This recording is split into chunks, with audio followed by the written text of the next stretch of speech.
You want to hear a story? The CEO of the company that makes these Mammoth mug, his name is Joe Mammoth. True story. My best friend from going back to elementary school fucked his ex-girlfriend. It's real anti-capitalism network there. It's real praxis. True story. Now, you would think I shouldn't have to explain the current situation because it's affecting, everyone. But I know some of you are neats and shit, so things are just business as usual. You might not even know what's going on. For the sake of tolerance and inclusion and stuff, I'm just gonna go over briefly what's going on. Just so everyone's in the know here. Basically, because this virus, I'm not allowed to say the name of the virus, but the virus is highly infectious, and because you can be infected without symptoms for 14 days, and because if it goes unmitigated, it has exponential growth. If it goes unmitigated, it risks killing about 2% of the population. And obviously, because of social duties imposed on us today, even the ruling class has an obligation to not let that happen. Therefore, that's why everything is closed, and that's why there's, we're supposed to just stay inside and be in quarantine and stuff. That's the situation. Now, I know what you're gonna ask, right? Hey, Pierre, how are you doing? You doing? You doing fine? You holding up good? That's what you're gonna ask, right? Now, to answer your question, I've been doing fucking amazing. I've been doing great. I've just on the bull, doing what the government's telling me to do, not leaving quarantine at all. Obeying Trudeau's word to the letter.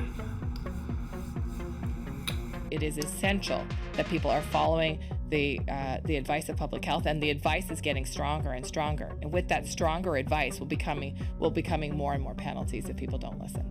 You see, that's exactly my intention. Now, in all seriousness, I do not recommend violating quarantine. It's in your best interest that to be known as in the history books when shit started falling apart. You want to be known as the guy who, the little faggot who stayed inside and did what the government told him to do. That's who you want to be known as. So don't get any funny ideas. And if you do, you didn't get them from me.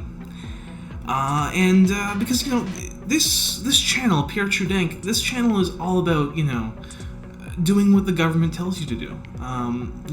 Listen to the state.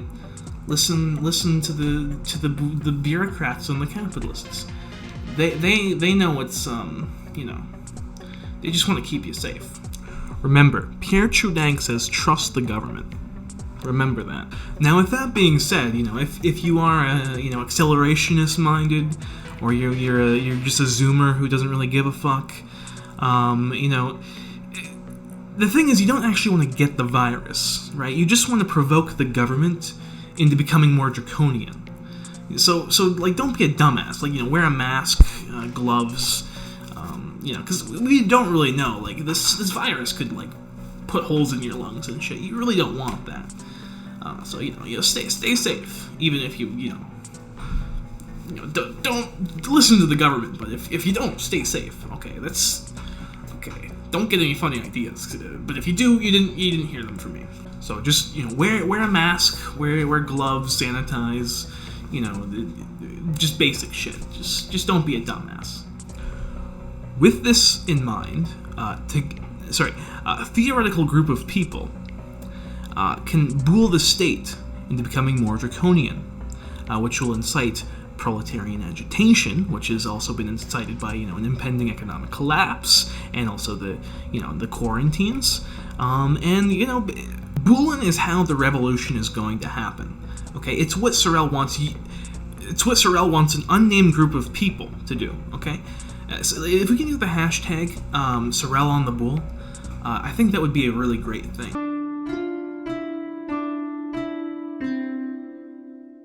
Now, I'm sure all of you have been watching the stock market with anticipation lately, and today it's made a bit of a rally. But first of all, the thing to consider is that the stock market isn't just crashing because of virus, of the shutdowns, of quarantine. It's there's things been going on in the background as well, the trade war and the oil crisis, right? This sort of pandemic is more of a dust bowl than a cause for the market crash. Now, with that being said, because this stage of capitalism relies more on fictitious capital to prop up its decaying rate of profit, it becomes more vulnerable to exogenous shock, such as a pandemic. Simply look at the actions taken by the government, restrictions on trade and travel, forced shutdowns of economic activity, differentiation of essential and non-essential labor, restriction of movement, etc., etc. I mean, this is a complete 180 of neoliberal doctrine, which has been forced on us for the past 30, 40 years. By now, I'm sure everyone has seen the brr memes, the Fed money printing machine memes. And I mean, they're memes, but there's like some truth to it. Because this sort of the rally today in the stock market, it's just a small gain before another crash. But there's one aspect which is it's a mix of optimism because the stimulus plan, which at the time of recording this video we don't even know if it's going to pass or not. But of course, the other factor is that the Fed is they put their money printing machines on nightmare. So.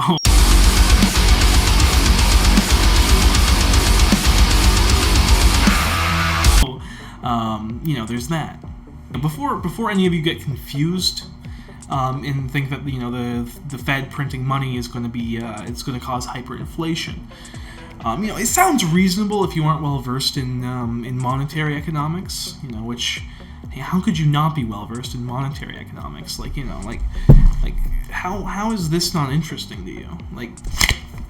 Obviously, this is all very interesting and something everyone should be well versed in. Otherwise you're just a complete brainlet. Come on. But basically, the Fed is printing money to spend on liquidities, which essentially just means fictitious capital. Although solid commodities can be considered as liquidities. So essentially none of the cash is actually going into circulation, therefore it's not inflationary.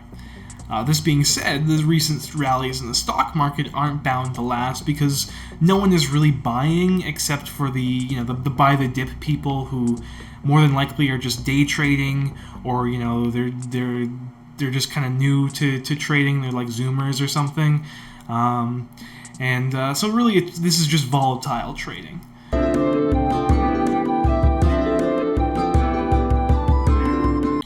Now, why is this all an opportunity for capitalist collapse? Collapse of the capitalist system. Well, a defining part of the superstructure is the duties it places upon the classes. While the superstructure is formed by the economic base, the superstructure shapes the base through its purpose of maintaining the base. It manipulates the base through restraint, ultimately for the sake of the economic base's longevity and stability. In past stages of capitalist society, these duties of the superstructure were ecclesiastical, national, or liberal. Today, however, it seems these duties are secular humanist, where a previous bourgeoisie was obsessed with hierarchy and social Darwinism. Today, the modern bourgeoisie is obsessed with abstract equality and social liberalism. If the revolutions of 1848 enshrined liberal democratic duties into the capitalist superstructure, it was the Second World War which enshrined secular humanist duties. Now, the present situation with the new plague is that the duties imposed on the capitalist class to prevent the death of 2% of the world's population are so grand that it grinds the capitalist system to a halt.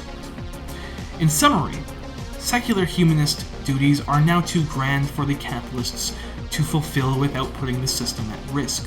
There has been talk of the increasing relevance of George Sorel. However, in this sense, George Sorel has risen from the dead and has been turned onto his head. We may as well say that the virus is the spirit of George Sorel himself, returning once again to fulfill his historical task. There are two outcomes for this situation. Either the pandemic will result in the collapse of capitalism, or it will create a new epistemological break in bourgeois thought, and the abandonment of secular humanist duties as they let the virus take its toll for the sake of economic security.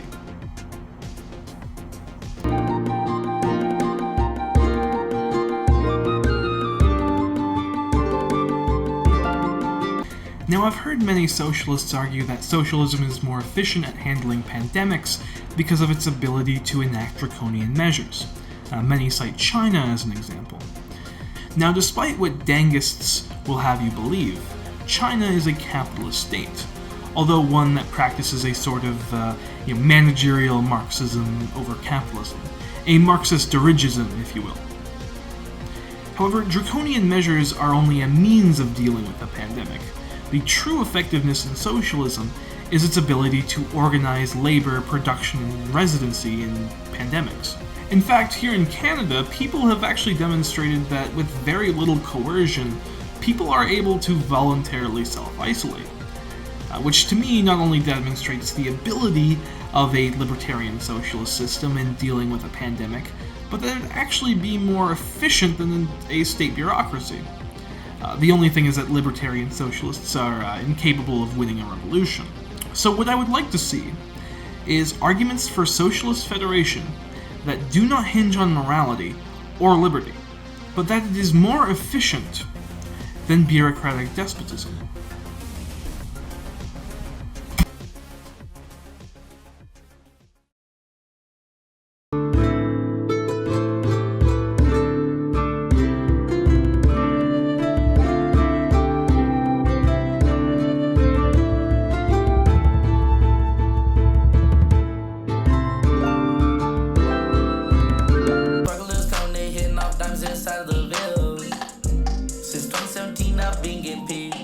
Monograms on my waist, watches in an LV roller case. I gotta play it safe. Shoot a mask on, can't trace no face. Got a good line, I ain't got no case. Shit them around, all things a waste. They said that I was ugly, now everything in my life is beautiful.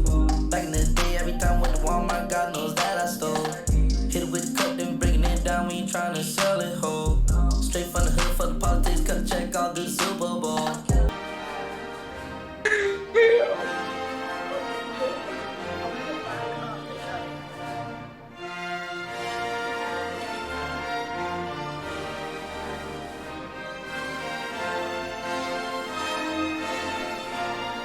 I'm a fucking nigger. I'm an Alabama nigger and I wanna be free.